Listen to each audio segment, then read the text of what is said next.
구약성경 여호수아 2장입니다.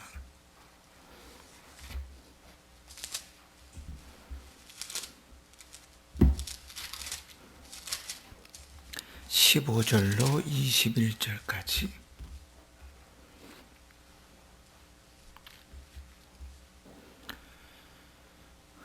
구약성경 322쪽 여호수아 2장 15절로 21절까지.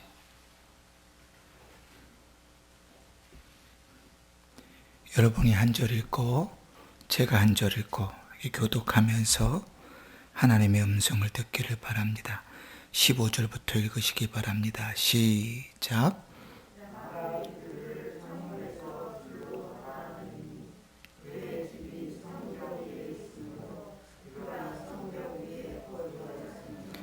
라합이 그들에게 이르되 두렵건대 뒤쫓는 사람들이 너희와 마주칠까 하노니 너희는 산으로 가서 거기서 사흘 동안 숨어 있다가 뒤쫓는 자들이 돌아간 후에 너희의 길을 갈지니라.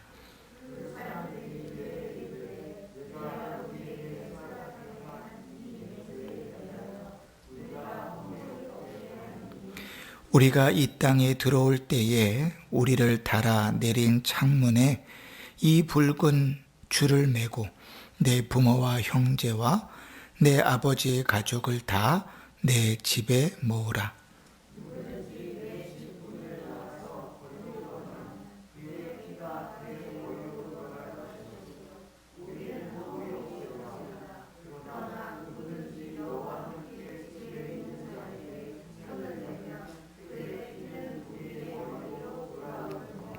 내가 우리의 이 일을 누설하면 내가 우리에게 서약하게 한 맹세에 대하여 우리에게 허물이 없으리라 하니.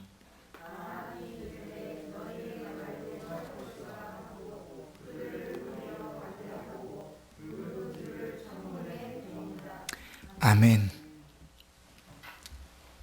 우리가 수요일마다 인물들을 살펴보면서 은혜를 받고 있습니다. 이제 구약 인물들을 좀 살펴보면서 오늘은 라합, 우리가 보통 기생 라합 이렇게 부르는 사람입니다. 참 신기한 것은 이 라합은 신약 성경에 가면 여러 모양의 예표로 쓰입니다. 예를 들면 야고보서 2장에 가면 믿음과 행함의 관계를 잘 드러내 놓은 예로서 라합을 듭니다. 그래서 야고보서 2장 25절에 또 이와 같이 기생 라합이 사자들을 접대하여 다른 길로 나가게 할 때에 행함으로 의롭다 하심을 받은 것이 아니냐. 그래서 믿음과 행함, 믿음과 삶의 관계를 야고보가 이야기할 때 그 대표적인 모범 사례로 라합을 말합니다. 그런가 하면 또 어떤 면에서는 반대로 믿음으로 하나님 앞에 은혜를 입은 사람의 대표로 또 이 라합을 말하기도 합니다. 히브리서에 보면 11장의 믿음의 사람들 끝에 라합을 소개하면서 이렇게 말해요.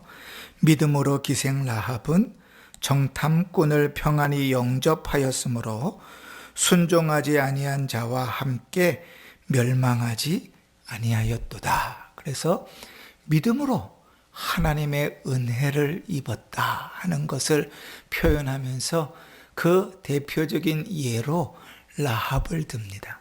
어떻게 보면 전혀 반대되는 두 가지 내용인데 그 두 가지 내용의 예로 동일하게 라합의 예를 들고 있는 걸 보면 기상 라합 그렇게 치부해 버리기에는 참 중요한 위치를 가지고 있는 사람이 아닌가 이렇게 생각을 합니다. 그럼 도대체 라합의 어떠한 모습 때문에 성경은 계속해서 그를 모범적인 사례로 들면서 말하고 또 설명하고 있는가? 그 라합은 도대체 어떤 사람인가?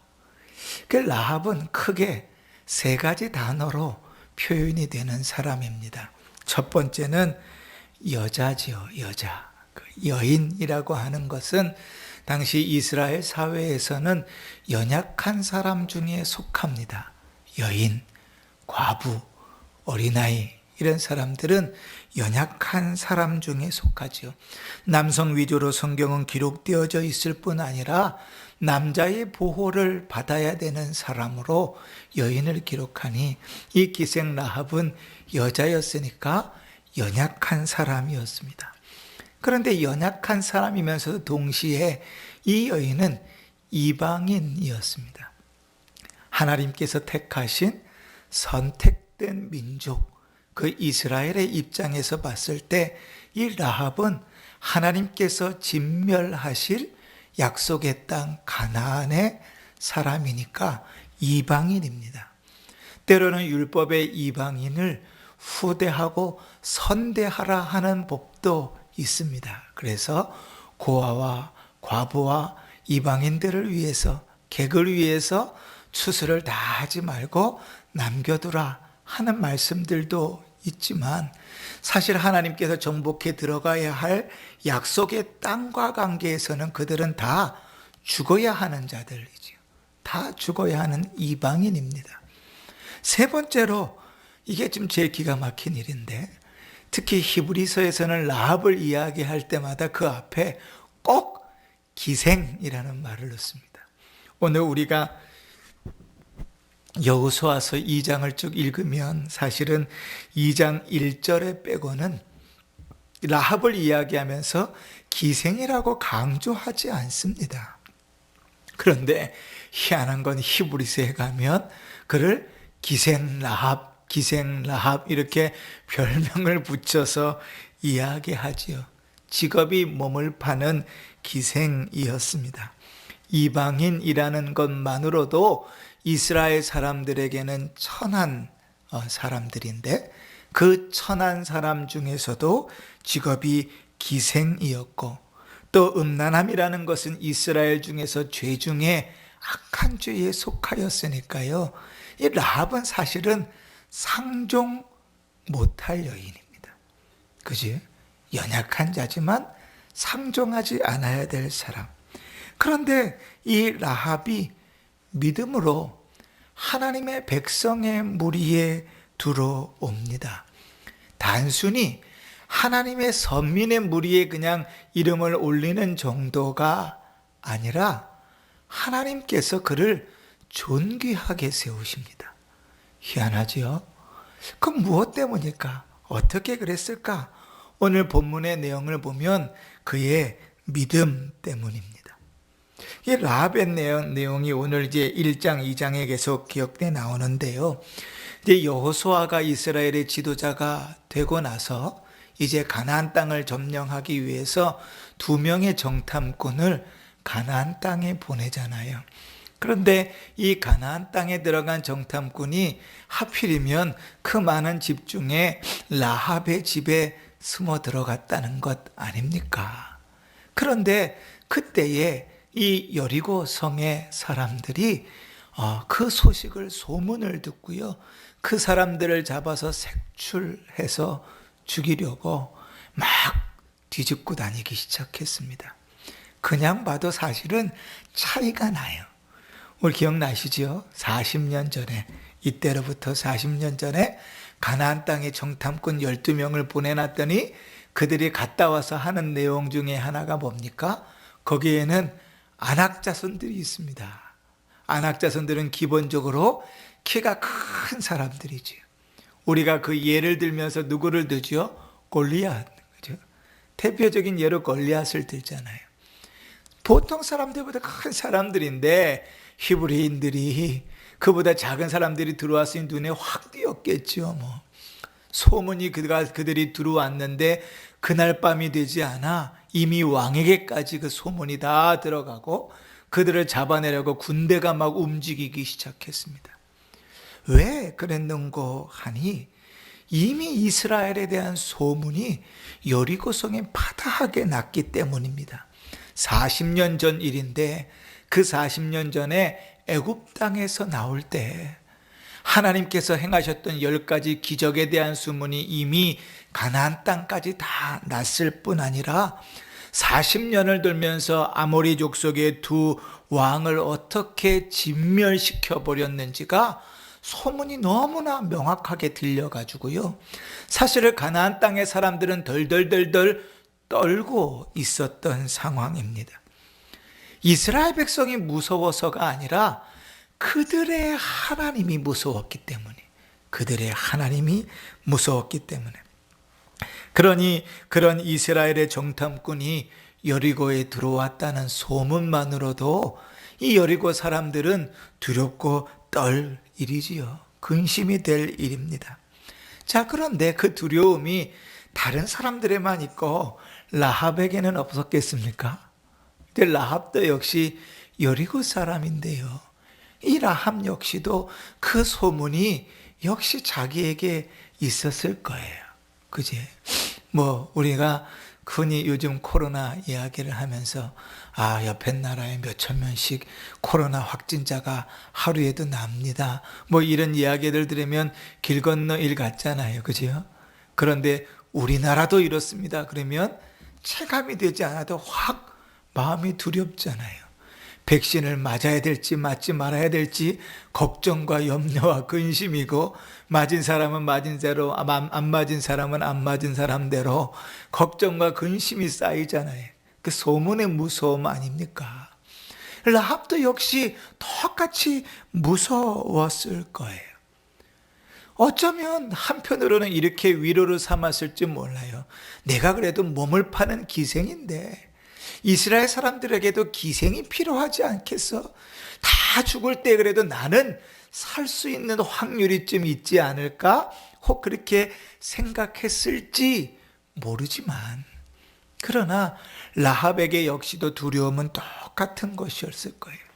그런데 라합에게는 기회가 찾아왔습니다. 그 기회가 뭔가 하면 그 이스라엘의 정탐꾼 두 사람이 자기 집으로 제 발로 찾아 들어온 거예요. 이 라합이요, 두렵고 떨리는 마음에 그 순간에 결단을 해야 됐었습니다. 하나님 편에 설 것인가? 사람들 편에 설 것인가? 그런데 그 라합에게 있던 그 두려움이 하나님의 은혜로 믿음으로 역사하여 하나님 편에 서기를 결정하고 그들을 숨깁니다. 꼭대기의 3대 밑에다가 다 그들을 숨겨놓고 거짓말을 하는 거죠. 여러분, 우리 권사님들은 6.25를 겪어봤잖아요. 그죠? 북한군이 쳐들어와서 나라 동네를 점령했습니다. 그 총부리를 갖다 겨누어 들면서 국군 어디 갔어? 너희 주지들 어디 갔어? 라고 입에다 총구를 갖다 집어내고 물으면 거기에 거짓말하기가 쉽겠냐고요. 그런 경험들 다 있으시지요? 우리 권사님들은. 쉬운 일이 아니죠. 라합인들 그렇겠습니까? 사실은 라합이 하려고 하는 것은 매국 중에 매국이지요. 자기 혼자 살아보겠다고 자기 성내의 모든 사람을 배신하는 것 아닙니까? 그 군대들이 찾아와서 그 정탐꾼이 어딨냐고 물을 때 어떻게 사람이 태연하게 거짓말을 할 수 있었겠어요? 그 마음이 얼마나 두근두근 했겠습니까? 그지요? 심장은 쿵탕쿵탕 뛰고 막 다리는 두드르들 떨리고 우리 말 표현 그대로 오금이 저리면서 그 시기를 지나갔겠지요. 쉬운 일이 결코 아니었습니다. 그런데 라합은 이스라엘의 정탐꾼을 숨겨주는 것을 선택합니다. 이유는 간단합니다. 라합이 보기에 이 싸움은 여리고와 이스라엘의 싸움이 아니라, 가나안과 이스라엘의 싸움이 아니라 여리고와 하나님의 싸움, 가나안과 하나님의 싸움이라는 사실이 명확히 보였기 때문이죠. 그래서 이 라합은 하나님 편에 서서 그 일들을 행합니다. 그리고 이제 정탐꾼들하고 언약을, 약속을 맺는 것이지요. 어떤 약속을 맺습니까? 그들을 문 밖으로 살려 내보내면서 당신들이 이 성을 무너뜨릴 때 우리를 살려달라고 부탁을 합니다. 그리고 정탐꾼들은 그 문 밖에다가 붉은 띠를 내놓으면 그 집안에 있는 사람은 절대로 죽이지 않겠다고 약속을 하지요. 그리고 그 약속은 실제로 여리고가 완전히 점령되고 그 성에 짐승 새끼 하나까지 다 죽을 그 상황 가운데서 이 라합의 가정은 살아남습니다. 오늘 우리가 좀 살펴보기를 원하는 것은 이 정탐꾼과 라합의 언약의 표시인 붉은 줄을 통해서 라합의 믿음을 좀 돌아보려고 합니다. 21절 한번 같이 읽어보십시다. 21절 큰 소리로 읽습니다. 시작.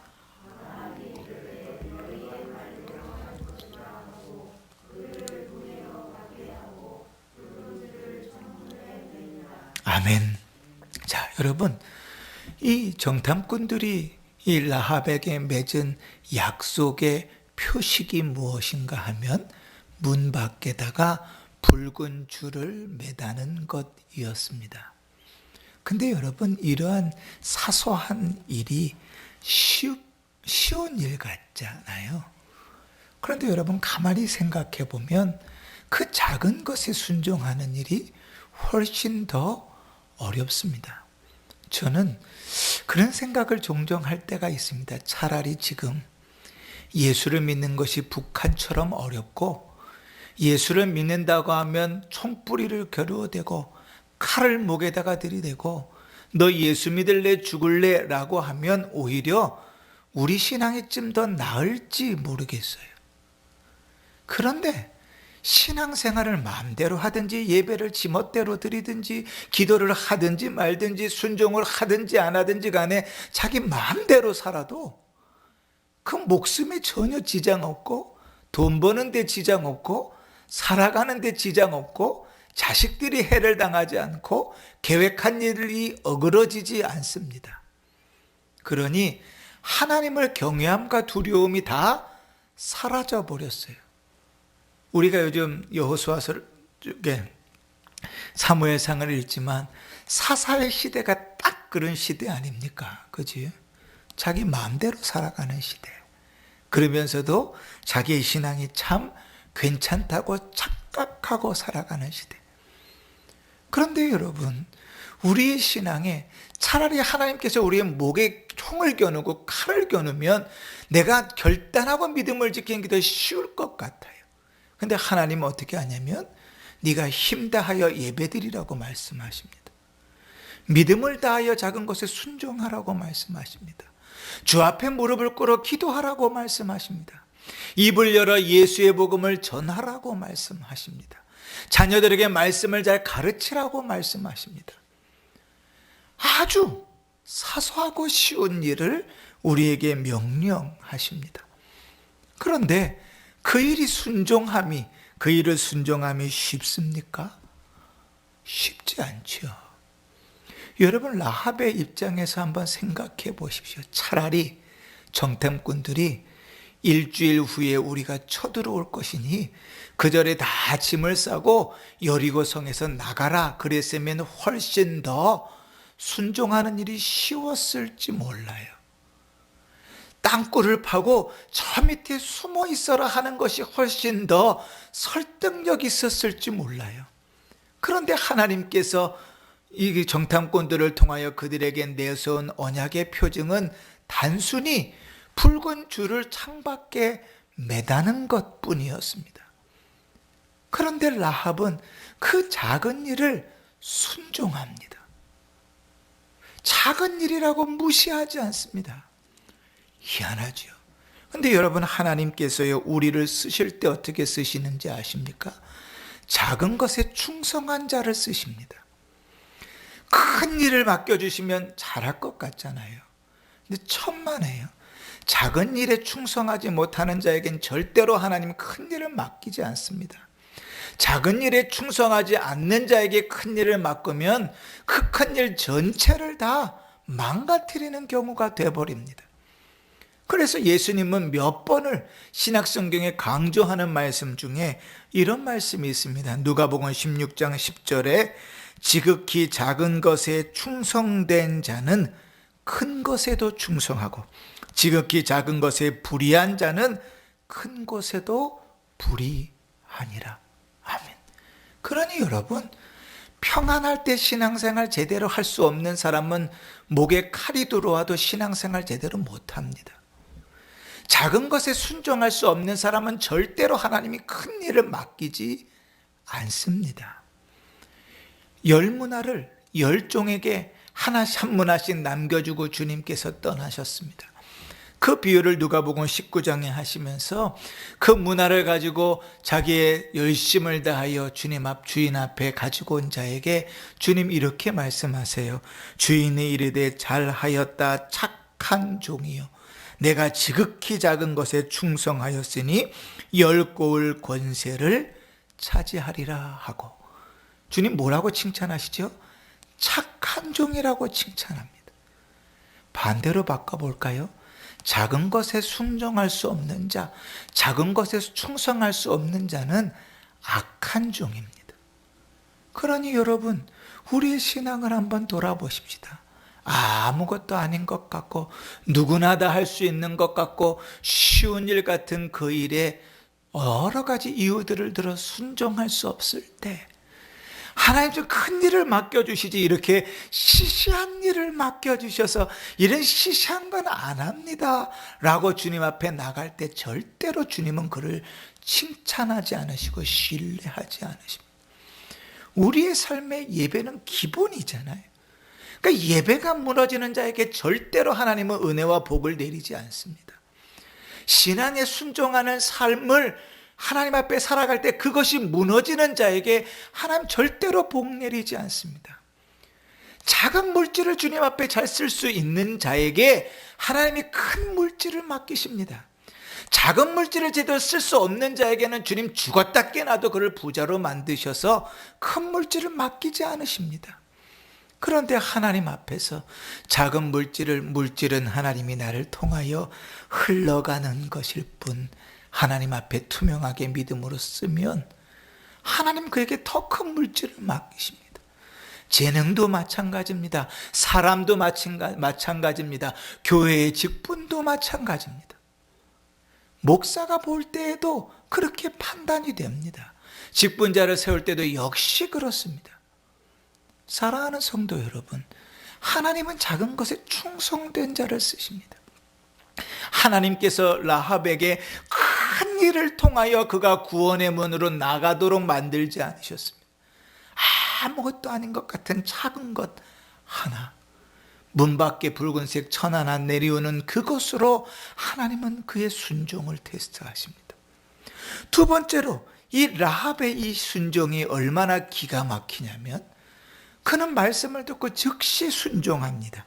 21절 우리가 아까 읽었는데요, 제가 다시 한번 읽어볼게요. 라합이 이르되 너희는 말대로 할 것이라, 너희의 말대로 할 것이라 하고 그들을 보내어 가게 하고 붉은 줄을 창문에 매다니라. 아멘. 여러분, 이 대목이 참 이상하다 생각하지 않습니까? 저는 이 라합에 대한 대목을 읽을 때마다 사실 이 대목이 처음엔 이해가 안 갔습니다. 미친 것 아닌가? 제정신 아닌가? 굳이 그렇게 빨리 달 필요가 있을까? 왜냐하면 라합이 정탐꾼들에게 이렇게 말하거든요. 군사들이 너희를 찾으니 그들과 마주칠까 봐 혹시 두렵다. 그러니까 마주한 섬에 가서 사흘을 3일을 꼼짝없이 머물러 있다가 돌아가라고 말합니다. 그러면 적어도 3일 안에는 이스라엘 백성들이 쳐들어오지 않습니다. 그렇죠? 그런데 3장 2절을 한번 보십시오. 3장 2절을 보면 사흘 후에 관리들이 진중으로 두루 다니며 백성에게 명령하여 이르되, 이 사흘은 언젠가 하면 이제 사흘이 지나서 정탐꾼들이 들어오고 난 사흘입니다. 그러니까 여리고에서 정탐꾼들이 나간 다음에 며칠이 흘렀어요? 6일이 흘렀습니다. 전열을 갖추고 이제 여리고를 침공하려고 들어갈 때 이스라엘 백성들이 여리고를 한꺼번에 들어갔습니까? 일주일 동안 들어갔습니까? 일주일 동안 들어갔죠. 그죠? 하루에 한 바퀴씩 마지막 날은 7바퀴를 돌았죠. 그러니까 아무리 빨리 잡아도 여리고성의 함락은요 2주 후에 있을 일입니다. 이스라엘 백성이 오는 걸 보면서 창문 밖에다가 빨간 줄을 드리워도 됩니다. 그런데 언제부터요? 정탐꾼이 떠나간 다음부터 즉시 그 언약을 순종합니다. 여러분, 우리는 하나님의 말씀을 순종하는 일에 있어서 즉시 순종하는 일이 얼마나 어려운지 모릅니다. 주의 말씀을 듣고 그 말씀을 붙들고 기도하는 것도 쉽지 않고 그 말씀을 따라 내 삶을 포기하고 순종하는 일은 더 쉽지 않습니다. 그게 죽을 만큼 힘듭니다. 주의 말씀을 듣고 매 때마다 주의 말씀을 듣고 성령께서 나에게 말씀하시는 음성이 분명히 있지요. 하나님은 공짜로 여러분을 예배 자리에 왔다 돌아가게 하시는 경우는 없습니다. 주님께서 주시는 은혜는 그런 것이니까요. 그런데 은혜 가운데 주의 말씀을 듣고 말씀 가운데서 나에게 주님이 말씀하시는 음성을 듣습니다. 그리고 내가 무엇을 버려야 되는지 무엇과 싸워야 되는지를 정확히 알지요. 문제는 무엇인가 하면 그것을 즉시 순종하는 게 참 어렵다는 사실이지. 근데 비단 신앙만은 아닙니다.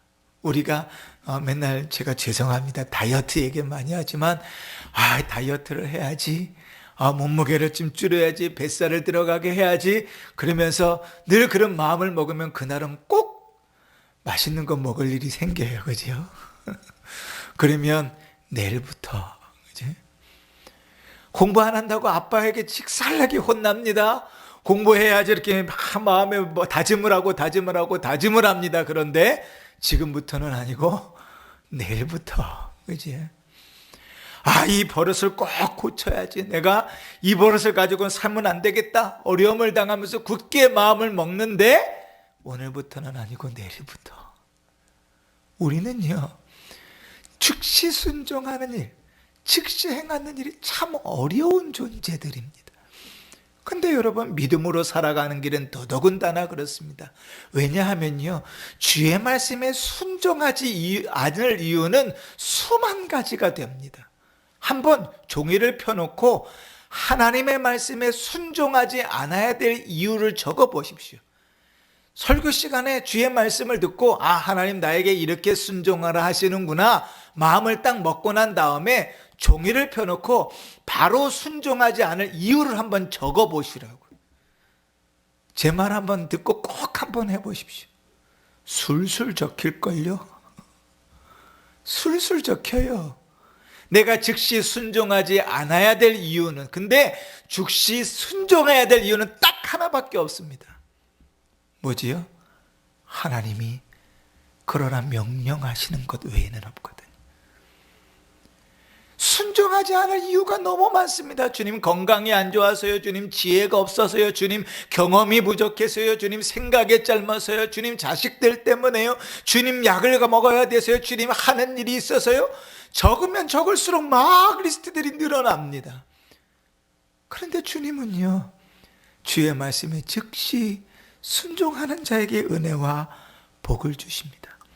그런데 여러분, 또 한 가지, 세 번째로 즉시 순종하는 일이 얼마나 어려운 일인가 하면, 이 라합의 입장에서는 문 밖에 빨간 천을 내건다는 것은 사람들이 인식하든지 인식하지 않든지 자기는 공적으로 하나님과의 언약을 고백하는 행위입니다. 누군가가 자기에게 들어와서 너 왜 문 밖에다 빨간 천을 내걸었어? 라고 물으면 그의 마음속에 수만 번 갈등이 일어날 거예요. 그 순간에 거짓말을 해야 되나 사실을 말해야 되나, 그지요?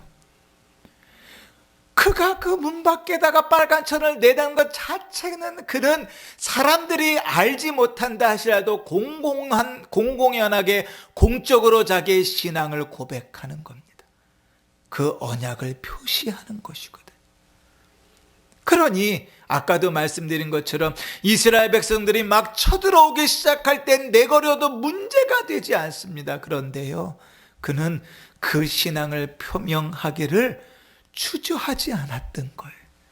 아주 작은 일인데도 즉시 순종하고 공적으로 순종했던 것입니다.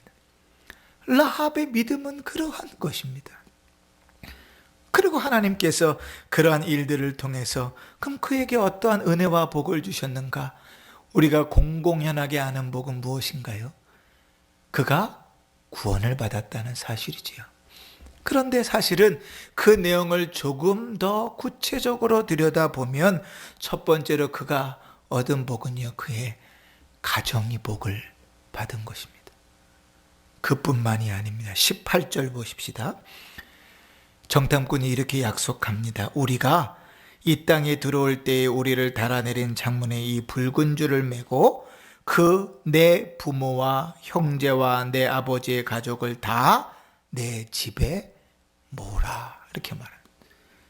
네가 할 수 있는 대로 모든 가족을 내 집에다가 불러 모아라. 그러면 그 붉은 천이 달려있는 내 집은 멸망하지 않을 것이다. 여러분, 뭐가 생각납니까? 그렇지요. 애굽 땅에서 이스라엘 백성들이 출애굽할 때 마지막으로 주어졌던 장자의 죽음이 있죠. 애굽 땅에 처음 난 것은 짐승에서부터 왕의 자녀까지 다 처음 난 것은 죽을 그때에 이스라엘 백성의 장자들은 다 살았습니다. 왜 그랬죠? 어린 양의 피를 집의 문설주에 바르고 그 문설주에 피가 발려진 집안에 있는 자는 하나님께서 넘어가셨죠. 유월하셨다 그랬죠. 그죠? 영어로 pass over입니다. 넘어가셨다. 그래서 우리가 유월절 이렇게 말하는 거예요. 그 집을 넘어가셨죠. 그 붉은 피가 문설주에 묻어있는 집은 하나님께서 넘어가셔서 그 집안에 있는 자들은 다 살리셨습니다. 무엇으로? 믿음으로 그 일을 행했을 때 똑같이 지금 두 정탐꾼이 라합에게 요구하는 것은 붉은 천을 문 밖에 내달고 그 집안에 있는 자는 다 살 것이다. 어떻게 됐지요? 그 집안에 있는 자는 다 언약대로 살았습니다. 바울이 빌립보에서 감옥에 갇혔을 때 간수장을 구원해내잖아요. 자살하려는 간수장을 구원해냅니다. 그때 이 간수장이요, 그 바울을 보고 그가 전하던 예수에 대해서 궁금하여서 내가 어떻게 구원을 얻을까요? 라고 묻습니다. 그때 뭐라고 대답하지요? 주 예수를 믿으라. 그리하면 너와 내 집이 구원을 얻을 것이다. 할렐루야. 아멘. 예수를 믿으면 예수 그리스도의 피가 너뿐만 아니라 너의 모든 가정을 다 구원할 것이라고 약속하시는 거죠. 그 라합은 단순히 그의 믿음으로 자기만 구원받은 것이 아닙니다. 그 집안에 있는 온 가족이 구원을 얻게 된 것이죠.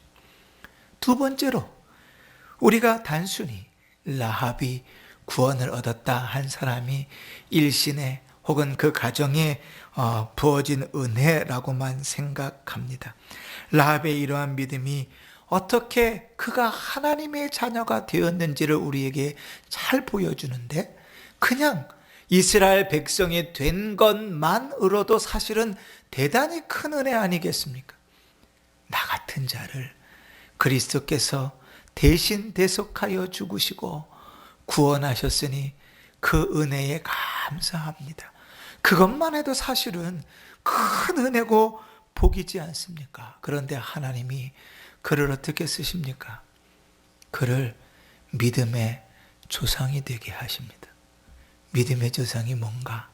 그가 이스라엘 백성이 돼서 나중에 누구하고 결혼을 하는가 하면 보아스의 아버지하고 결혼을 해서 보아스를 낳습니다. 보아스는 누구하고 결혼하죠? 나중에 누구하고 결혼하죠? 룻하고 결혼하죠. 그 룻은 누구를 낳지요? 우리가 너무나 잘 아는 다윗의 할아버지, 증조 할아버지, 할아버지를 낳는 거죠. 그래서 그 계열에서 다윗이 나고 다윗의 계열을 따라 예수 그리스도께서 오십니다. 그냥 구원받은 것만 해도 은혜인데 그를 통하여 하나님은 메시아를 보내십니다. 그럼 그가 잘났는가? 아니요. 그는 그의 육체적인 인간적인 실력은 전혀 없습니다. 기생이고 이방인일 뿐입니다. 근데 그가 어떻게 그렇게까지 큰 은혜를 입었습니까? 믿음으로. 여리고성의 모든 사람이 하나님에 대한 두려움을 떨 때에 그 두려움 가운데서 유일하게 믿음으로 구원받은 사람, 그가 라합입니다. 하나님은 그 믿음을 통하여 그를 그렇게 사용하시는 것이죠. 사랑하는 성도 여러분, 라합의 신앙에서 표현되는 그 모습을 통하여 우리의 신앙을 조금 점검해 봤으면 좋겠습니다. 야고보가 이야기했던 것처럼 믿음이 있노라 하면서도 그 삶으로 드러나지 않는, 전혀 그 삶에서는 신앙을 찾아볼 수 없는 그 믿음, 그것은 죽은 믿음이라고 야고보는 말합니다. 그러면 라합에게서 본 믿음은 뭡니까? 작은 것에서 순종하는 믿음이요, 주의 말씀을 듣고 즉시 순종할 수 있는 믿음이요, 그 모든 일을 공적으로 고백하며 살아가는 믿음 아닙니까? 우리의 삶 속에도 이러한 믿음의 삶이, 이러한 믿음의 표현이 있기를 바랍니다. 아무것도 아닌 것 같아 보여도 하나님 앞에 온전히 예배하는 성도들 되십시오. 아무것도 아닌 것 같아도 우리의 삶에서 작은 것까지도 말씀 가운데 순종하는 성도들 되십시오. 주의 음성이 들리거나 그 말씀에 주저하지 않고 즉시 순종하는 믿음으로 서십시오. 하나님 앞에 언제나 예수 믿는 자임을 공공연하게 이야기하며 표현하며 살아가십시오. 어디 가서 내가 교회 다니는 것이 부끄럽걸랑 우리의 신앙의 모습이 잘못되었다는 사인으로 알고 우리의 모습을 돌아보아야 할 것입니다. 우리가 믿음으로 살아갈 때 하나님께서 우리의 삶 가운데 은혜와 복을 더해 주실 것입니다. 우리를 통하여 우리의 가정을, 우리의 자녀들을, 우리의 이웃을, 또 우리를 통하여 예수 그리스도의 은혜와 복을 흘러넘치게 하실 것입니다. 그러한 하나님의 은혜의 도구로, 그런 하나님의 은혜를 경험하는 자로 살아가는 복된 성도 되시기를 주의 이름으로 축원합니다. 아멘.